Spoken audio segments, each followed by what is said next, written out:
Alhamdulillah, wa salatu wa salamu ala rasulillah, wa ala alihi wa sahbihi wa mawala. Allahun e falendrojmë, salavatet dhe selamet Muhammedit sallallahu alaihi wasallam ja dërgojmë, shoqet të tij, familjes së tij dhe mbi të gjithë ata të cilët rrugën e tij e pasojnë. Të dashur vëllezër, të nderuara motra, të dashur agjerues, motra, ju të gjithë të cilat po i agjeroni këtë ditë për hir të Allahut fuqiplot. Ju të cilët e madhëroni Allahun përmes realizimit të këtij urdhri dhe shtyllës së katërt të Islamit. Lutim Allahun fuqiplot që agjerimin kabul të na e bën, na e pranon. Lutim Allahun subhanahu wa taala që këtë ditë agjerimi dhe i gjithë ky muaj Ramazan të dëshmon për ne në ditën e ahiretit e jo kundra nesh. Gjithashtu lutim Allahun që të na mundsoj të agjerojmë i këtë Ramazanin deri në fund. Dhe pastaj të na e pranoj dhe të e merr Ramazanin prej nesh i pranuar dhe duke qenë i kënaqur me të gjithë neve si robër të tij. Vëllezër motra, dita e katërt e Ramazanit. Ditët kalojnë njëra pas tjetrës. Allahu na falte, na mëshiroft dhe na mundsoft që t'i shfrytëzojmë këto ditë të begatshme të këtij muaji të bekuar me shumë ibadete adhurime. Vëllezër motra, e nxjerr Imam Buhariu nga Ebu Bekr radiallahu anhu se i dërguari i Allahut sallallahu alaihi wasallam tha: nëse tha dy musliman takohen dhe të dy takojnë me shpatë, edhe njëri edhe tjetri kanë shpatët me vete, dhe e luftojnë njëri tjetrin, tha të dy në xhehenem. Të dy do të dënohen, të dy do të ndëshkohen. Kjo fjalë, ky haber i pejgamberit sallallahu alaihi wasallam i shtyri sahabët që të pyesin, t'i parashtrojnë pyetje pejgamberit sallallahu alaihi wasallam.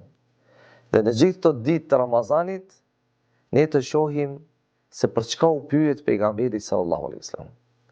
Në këtë ditë, ditën e katërt, do ta cekim si pyetje që u parashtrua pejgamberit sallallahu alaihi wasallam, i thanë: ja Resulullah, mirë ai vrasësi, tamam në xhehenem, do dënohet, do të shkohet, sepse e ka vrarë tjetrin. Por pse i vrari? Sepse ai nuk e vrau, por ai e vrau atë. Tha pejgamberi sallallahu alaihi wasallam: sikur mos ta kishte vrarë ai atë, ai do ta mbytte atë. Pra nëse ky nuk ishte arritur që ta mbyse atë, ai do ta mbytte atë.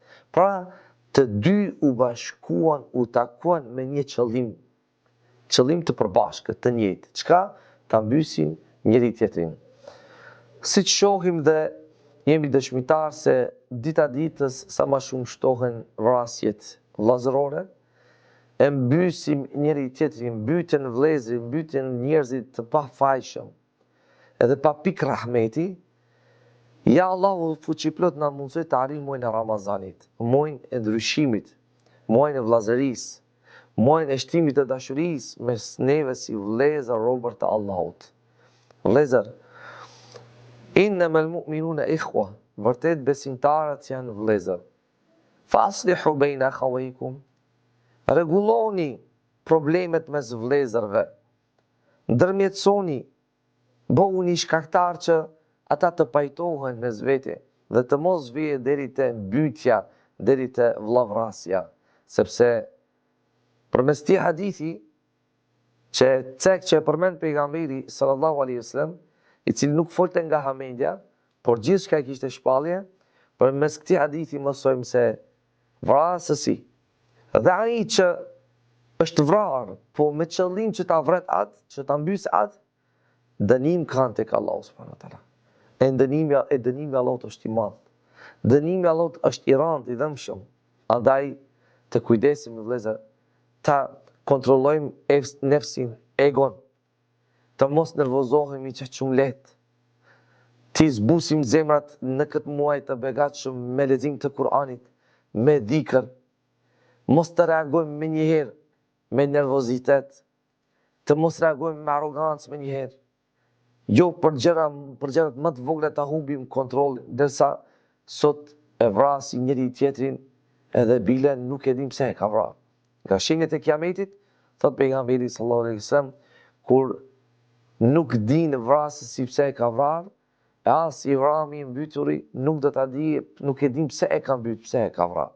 Allahu na mëshiroft e na falt, agjërimin ka bull dhe e baft.